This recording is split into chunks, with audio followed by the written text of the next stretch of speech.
नमस्ते साथियों, स्वागत है आपका राइज इंग्लिश के प्लेटफॉर्म पर। साथियों, इस प्रतिस्पर्धा के कठोर दौर में आपके लिए नई वैकेंसीज आ रही हैं। बिल्कुल, आरपीएससी ग्रेड 1 की नई वैकेंसीज आपके लिए लेकर के आ रहा है।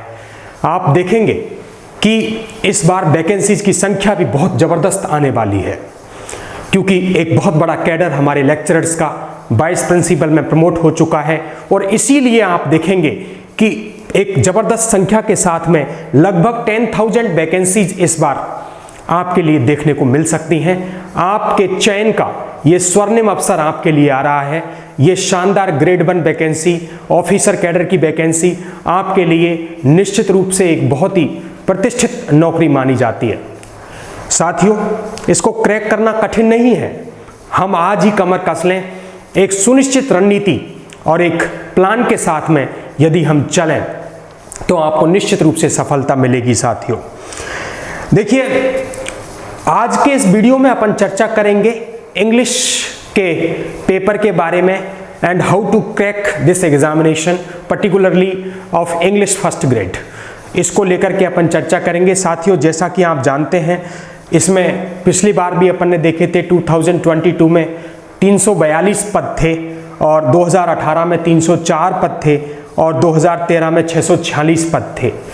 इंग्लिश की वैकेंसी में इस बार आपको सबसे ज़्यादा पद देखने को मिलेंगे। साथियों, इस बार आपको, मुझे लग रहा है, लगभग 1000 के करीब पद देखने को इंग्लिश के मिल सकते हैं। तो अपनी तैयारी को धार देने का वक्त आ गया है और अपनी तैयारी को एक सुनिश्चित प्लेटफॉर्म पर ले जा करके चयन निश्चित करने का समय अब आ चुका है। साथियों, इस वीडियो में अपन शॉर्ट में चर्चा करेंगे कंप्लीट स्ट्रेटेजी की कि कैसे आपकी कमजोरियों को दूर करना है और स्ट्रेंथ्स को अपने को और मजबूत करना है। पेपर के कौन से भाग में किस प्रकार से तैयारी करनी है, किसको ज़्यादा कंसंट्रेट करना है, कहाँ से ज़्यादा मार्क्स मिल सकते हैं, किस पार्ट को किस प्रकार से डील करना है, इन्हीं सारे इश्यूज को आज की क्लास में अपन एड्रेस करेंगे। साथियों देखिए, जो ये आपका पेपर है साथियों, ये 4 भागों में विभाजित है।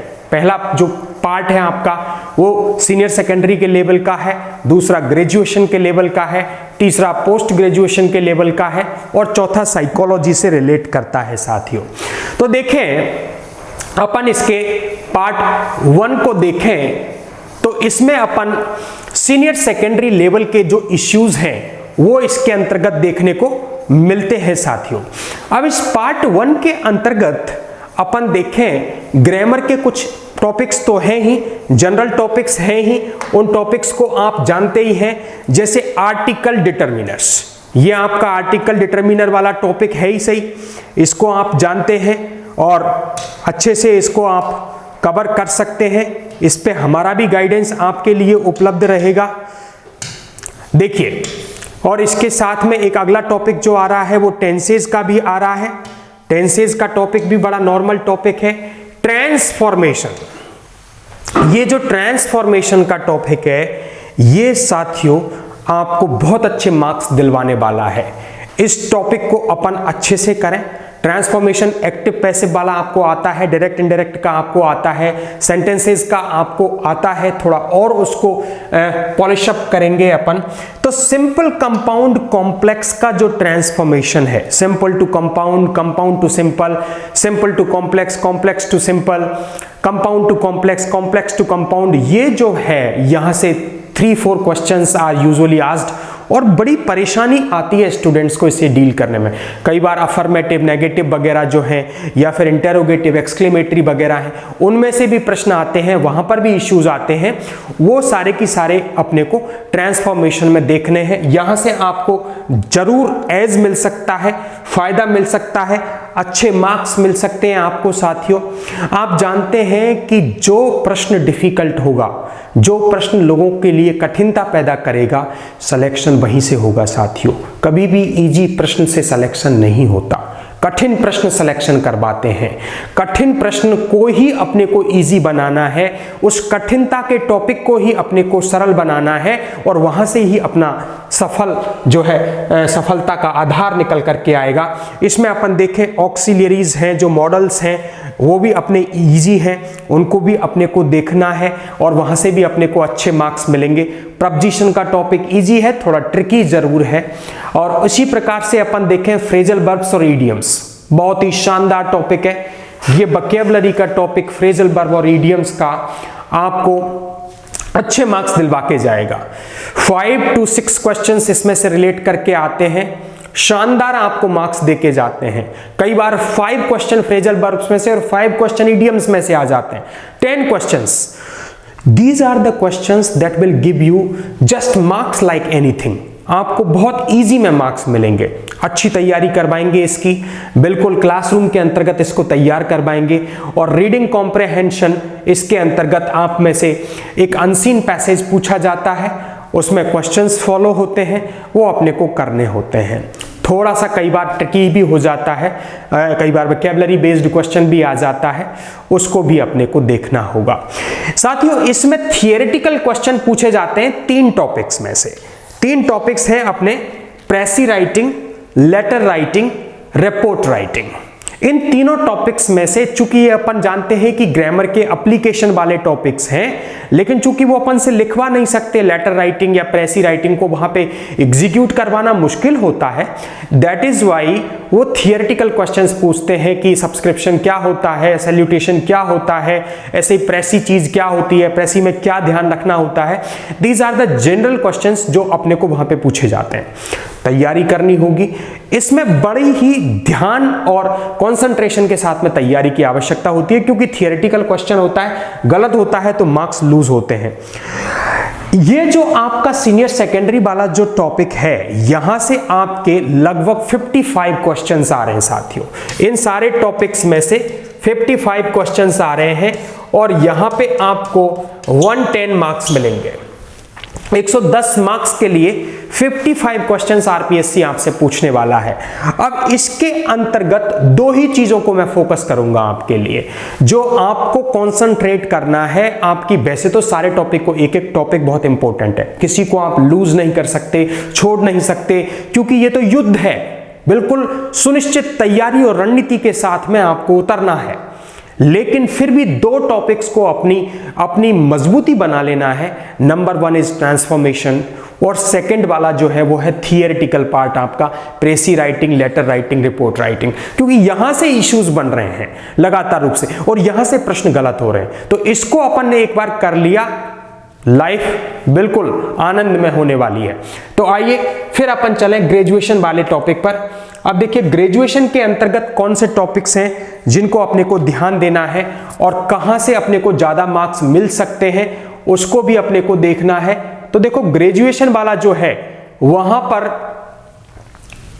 7 इसके अंतर्गत पार्ट है साथियों, 7 पार्ट के अंतर्गत डिवाइडेड है ये, 7 पार्ट में ये डिवाइडेड है और इसमें अपने को 50 क्वेश्चंस आ रहे हैं साथियों, 50 क्वेश्चंस आ रहे हैं, 100 मार्क्स मिल रहे हैं इसके अंतर्गत। लेकिन जो ये सेकंड पार्ट है, जो ग्रेजुएशन वाला पार्ट है, ये लिटरेचर ओरिएंटेड पार्ट है। लिटरेचर में इसमें टेक्स्ट हैं, उनको आप करिए और उनको बिल्कुल थोरो स्टडी के साथ में आपको करना पड़ेगा, अपने को मार्क्स तभी मिलने वाले हैं इसके अंतर्गत। पोइम्स है, जो फर्स्ट पार्ट है, जो पोइट्री का है, इजी पार्ट है, कहीं कोई इश्यू नहीं है, कोई समस्या नहीं है, कोई डिफिकल्टी नहीं होगी किसी भी प्रकार की। आप बड़ी आसानी से यहां पर नंबर ले लेंगे, बड़ी आसानी से आपको नंबर मिल जाएंगे, कोई दिक्कत वाली बात ही नहीं है इसके अंतर्गत। देखिए इसमें मिल्टन का ऑन इज ब्लाइंडनेस है, डन की go and catch a falling star है, वर्ड्सवर्थ का डैफोडिल्स है, इसी के साथ में आप देखें शैली का ode to the west wind है, कीट्स का ode on a Grecian urn है, ब्राउनिंग का लास्ट डचेस है, नजीम जकील का नाइट ऑफ द स्कॉर्पियन है और कमला दास का डांस ऑफ द यूनिक्स है। तो ये आप देखेंगे ये पोइम्स हैं, कोई भी पोइम इनमें से विशालकाय नहीं है, सिंपल पोइम्स हैं। टेक्स्ट को बिल्कुल वर्ड टू वर्ड करना है, वर्ड टू वर्ड मीनिंग हमको आना चाहिए, किसी भी प्रकार की कोई डिफिकल्ट मीनिंग है उसका अर्थ आना चाहिए, हमें कहीं पर भी लाइन क्लियर होनी चाहिए, मीटर कॉन्सेप्ट क्लियर होना चाहिए, रिदमिक कॉन्सेप्ट क्लियर होना चाहिए, रीडिंग बिटवीन द लाइंस करनी है साथियों। पोइम्स हमें बिल्कुल रट लेनी है। सीधे शब्दों में मैं कहूं आपको, पोइम्स का एक एक शब्द हमें आना चाहिए। 8 टेक्स्ट हैं पोइम्स के, 8 की 8 तैयार, तब जाकर के अपन सिलेक्शन की दौड़ में आगे आते हैं साथियों। देखिए आपको मैं बता दूं, बिल्कुल इजी पैटर्न है। 3-3 क्वेश्चन आ रहे हैं सब में से, 3 क्वेश्चंस ईच पोएम। हर पोएम में से आपको 3 क्वेश्चन के जवाब देने हैं। अभी आपको स्ट्रेटेजी बता देता हूं मैं, पोएम पढ़ाएंगे उस समय भी मैं बताऊंगा 3 क्वेश्चंस आपको पूछे जाने वाले हैं। आगे आप देखेंगे ड्रामा में शेक्सपियर के दोनों ड्रामा है, Macbeth, as you like it. दोनों में से आपको 4-4 क्वेश्चन आने वाले हैं। दोनों में से देयर विल बी 4-4 क्वेश्चंस। साथियों, मैकबेथ की स्टोरी क्या है, इसके इंपॉर्टेंट कैरेक्टर्स क्या हैं, कौन कैरेक्टर क्या पंक्ति बोल रहा है, कहां पर बोल रहा है, किस कॉन्टेक्स्ट में बोल रहा है, एज यू लाइक इट के अंतर्गत क्या थीम है, इसमें डिस्गाइजेज हो रहे हैं तो कौन किसका डिस्गाइज रूप ले रहा है, इससे संबंधित सारे क्वेश्चंस, थोड़ा बहुत टेक्स्ट भी अपने को आना चाहिए। ये सारी की सारी चीजें इंपॉर्टेंट रोल अदा करने वाली हैं साथियों। टेक्स्ट को हमको आना ही चाहिए। प्रोज में अपन चलें, बेकन का वर्ल्ड फेमस ऐसे है ऑफ स्टडीज, उसी प्रकार से लैम्ब का ऐसे है in praise of chimney sweepers. दोनों में से 2-2 प्रश्न आने वाले हैं। दोनों में से 2-2 क्वेश्चंस आएंगे आपके लिए। इजी टेक्स्ट है, बिल्कुल 2-3-4-5 बार करेंगे अपन, कॉन्सेप्ट क्लियर हो जाएगा। क्योंकि अगर अपन ये समझें कि बेकन का ऐसे कौन सा है, इस ऐसे में क्या थीम है, ये प्रश्न अगर हमें आ जाएं ग्रेड 1 के अंतर्गत, तो इसकी संभावना बहुत कम है साथियों। तैयारी मजबूत होगी तभी टेक्स्ट क्लियर होगा। आगे इसके जो है 4th पार्ट पे चलें तो अपने सामने आ रहा है फिक्शन। फिक्शन भी बहुत ही इंपॉर्टेंट है। और फिक्शन जैसा कि अपन जानते हैं, देखो मैं आपको एक चीज क्लियर करवा दूं यहीं पर कि फिक्शन और नॉन फिक्शन क्या चीज होती है। फिक्शन और नॉन फिक्शन क्या चीज होती है, देखिए इसको अपन थोड़ा सा क्लियर कर लेते हैं। फिक्शन के अंतर्गत अपन देखें तो फिक्शन और नॉन फिक्शन क्या होता है, इसको अपन क्लियर करेंगे अभी। फिक्शन में अपने को 2 टेक्स्ट इन्होंने डाले हैं। एक हार्डी का टेक्स्ट है मेयर ऑफ कैस्टरब्रिज, इसका वर्ल्ड फेमस है, कई स्टूडेंट्स ने पढ़ा भी होगा। बीए 3rd ईयर में कहीं पे लगा हुआ है, कहीं बीए 2nd ईयर में लगा हुआ है, डिपेंडिंग ऑन द यूनिवर्सिटीज, लेकिन पढ़ा जरूर होगा आपने मेयर ऑफ कैस्टरब्रिज। और दूसरा जो है वो हमारे आर.के. नारायण साहब का वेंडर ऑफ स्वीट्स लगा हुआ है। तो देखो फिक्शन जो शब्द है ना साथियों, ये फिक्शन जो है इसका मतलब होता है एक प्रकार से इमेजिनरी, इमेजिनेशन। फिक्शन यानी कि वो चीज होती है जो बेसिकली होती गद्य में है, पद्य में भी हो सकती है, लेकिन फिक्शन वो चीज है जहां पर आप एक इमेजिनेशन का वर्ल्ड क्रिएट करते हैं। यानी कि जो मेयर ऑफ कैस्टरवेज है पूरी की पूरी एक इमेजिनेशन है। वहां पे आप देखेंगे कैस्टरवेज है, कैस्टरवेज एक प्रकार का टाउन है that has been created by Thomas Hardy. Thomas Hardy ने वहां पे पूरा के पूरा एक सिस्टम बनाया है। जैसे आर.के. नारायण ने आप देखेंगे कि एक मालगुडी नामक जगह बनाई है, उस मालगुडी में उन्होंने पूरा की पूरा संसार क्रिएट किया है। उनके कॉलेज हैं, स्कूल हैं, वहां पे नगर हैं, उनके लोग हैं, सारी की सारी चीजें उसके अंतर्गत शामिल हैं। तो वो फिक्शन कहलाता है। जबकि नॉन फिक्शन जो होता है ना साथियों, नॉन फिक्शन के अंतर्गत आप देखेंगे रियलिटी होती है। इसके अंतर्गत इमेजिनेशन नहीं होती, इसके अंतर्गत रियलिटी होती है। रियल, इसके अंतर्गत पोर्ट्रेयल होता है, रियल चित्रण होता है। तो फिक्शन के अंतर्गत दोनों टेक्स्ट हैं, मेयर ऑफ कैस्टरवेज और वेंडर ऑफ स्वीट्स। दोनों बिल्कुल क्लियरली हमको पढ़ने पड़ेंगे, एक एक चीज हमें समझ में आनी चाहिए। इसके अंतर्गत आपकी जानकारी के लिए एक बताऊं मैं क्वेश्चन, आप देखेंगे कि मेयर ऑफ कैस्टरवेज को एपिस्टलरी नोवेल कहा जाता है। एपिस्टलरी नोवेल क्या है? एपिस्टलरी नोवेल वो नोवेल होता है जो लेटर्स के माध्यम से लिखा जाता है। इसमें बहुत सारे लेटर्स लिखे गए हैं, बहुत सारे कैरेक्टर्स ने आपस में कम्युनिकेशन किया लेटर्स के माध्यम से। तो ये अपन देखें पार्ट 4th था इसका फिक्शन वाला। और आगे अपन चले तो इस ग्रेजुएशन लेवल पर अपन देखें तो इसमें अपन को देखने को मिलता है लिटरेरी फॉर्म्स और टर्म्स वाला जो टॉपिक है वो इसके अंतर्गत अपने को देखने को मिलता है। ये ग्रेजुएशन के अंतर्गत ही है। अब ग्रेजुएशन में फॉर्म्स और नीचे आप देखेंगे तो फिगर ऑफ स्पीच देखने को मिल रहे हैं। तो इसके अंतर्गत अपन देखें, ये फॉर्म्स जो हैं वो हैं आपकी विधाएं। ये फॉर्म्स जो हैं आपकी विधाएं हैं, यानी कि जिनके अंतर्गत आप लिटरेचर लिखते हैं। और ये जो फिगर ऑफ स्पीच है ना साथियों, ये आपके टर्म्स हैं। ये क्या है आपके? ये आपके टर्म्स हैं। अब दोनों में बिल्कुल मैं अंतर आपको समझा देता हूं, बिल्कुल स्पष्ट अंतर है दोनों के अंतर्गत। अंतर क्या है कि जो लिटरेचर आप लिखते हैं ना, उस लिटरेचर को जिस रूप में लिखते हैं, जैसे सोनेट में लिख रहे हैं आप, लिरिक में लिख रहे हैं, जैसे आप ओड में लिख रहे हैं, जैसे आप एपिक में लिख रहे हैं, जो फॉर्म आपने लिया है लिटरेचर को लिखने के लिए, जो फॉर्म लिया है वो फॉर्म क्या कहलाएगा?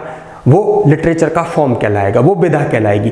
लेकिन उस सोनेट को, उस ओड को, उस लिरिक को आप जब ब्यूटीफाई करना चाहते हैं, जब सुंदर करना चाहते हैं, उसको आप डेकोरेट करना चाहते हैं, उसको ऑर्नामेंटेड करना चाहते हैं, उस स्थिति को अपन जो है टर्म्स बोलते हैं, उनको अपन टर्म्स बोलते हैं, उनको अपन टर्म्स के रूप में प्रयोग करते हैं। ठीक है, तो ये दोनों चीजें आपकी क्लियर हो गई। इनमें से प्रश्न आने वाले हैं आपके। और फिर अगला जो आपका टॉपिक आ रहा है वो है आपका फोनेटिक ट्रांसक्रिप्शन। इस पर आपको ध्यान देना ही देना है, ध्यान देना ही देना है। अब देखिए सेकंड पार्ट में मैं आपको बता दूं, सारे की सारी जो चीजें हैं वो इंपॉर्टेंट हैं। आप किसी भी चीज को इग्नोर नहीं कर सकते, क्योंकि जो आपका पार्ट 1 था वो इजी था, उसमें टेंस भी आ रहे हैं, उसमें आर्टिकल डिटर्मिनर भी आ रहे हैं, तो कई चीजें इजी आ रही हैं। हालांकि इजी कुछ भी नहीं है, लेकिन फिर भी कई चीजें इजी आ रही हैं। लेकिन पार्ट सेकंड जो है that is related to graduation level, वहां पे सारे टेक्स्ट हैं। टेक्स्ट को मजबूत करिए, एक एक लाइन को पढ़ना है, एक एक चीज को देखना है, तभी अपन आगे बढ़ पाएंगे, नहीं तो दिक्कत होगी फिर। और आगे अपन देखें तो इसमें पार्ट 3 आ रहा है और वो है पोस्ट ग्रेजुएशन लेवल का। और इस पोस्ट ग्रेजुएशन लेवल का जो पार्ट है, इस पोस्ट ग्रेजुएशन लेवल के पार्ट में आपको टेक्स्ट आ रहे हैं और टेक्स्ट के साथ में कुछ जो है लिंग्विस्टिक्स का भी मटेरियल आ रहा है। अब टी.एस. एलियट का बेसलैंड है, रटना है, लाइन को देखना है। 433 लाइन्स हैं इसके अंतर्गत, सारी की सारी लाइन्स को अपने को देखना है। अपन भी इसमें काफी कॉन्सेंट्रेट करेंगे।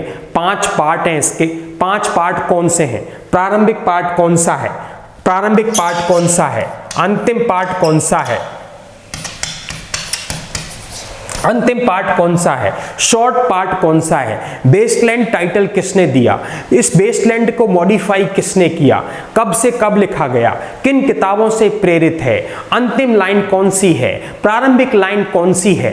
सारी चीजें अपने को आनी चाहिए साथियों। 5 पार्ट है, जैसे BGFDW, burial of the dead, game of chess, fire sermon, death by water and what the thunder said. ये आपके 5 पार्ट हैं साथियों। पांचों की पांचों अपने को आने चाहिए, इनका क्रम आपको आना चाहिए। सारी की सारी चीजें अपने को बेसलैंड से करनी है, क्योंकि क्वेश्चन आने वाले इधर से 4, बेसलैंड से 4 क्वेश्चन आने वाले हैं, बेसलैंड से 4 क्वेश्चन आने वाले हैं। और पिंटर का आप बर्थडे पार्टी है, एब्सर्ड थिएटर का शानदार कृति है, पूरी दुनिया की लीडिंग कृतिज में ये बुक्स के अंतर्गत मानी जाती है। जो बर्थडे पार्टी है वो पिंटर का एक प्रकार से एब्सर्ड थिएटर का या थिएटर ऑफ एब्सर्ड का बहुत लीडिंग वर्क है, तो इसको भी अपन को देखना है। कैरेक्टर्स हैं, बहुत शॉर्ट है, बहुत लंबा चौड़ा नहीं है, लेकिन कैरेक्टर्स के बीच में आपस में उलझी हुई कहानी है। उस उलझी हुई कहानी को अपने को समझना है, सुलझाना है। और क्राई द पीकॉक तो क्लासिक है ही अनीता देसाई का। तो ये एक्चुअली टेक्स्ट जो है 3-3 क्वेश्चन आ रहे हैं दोनों में से आपको 3-3 क्वेश्चन देखने को मिलेंगे एग्जाम में।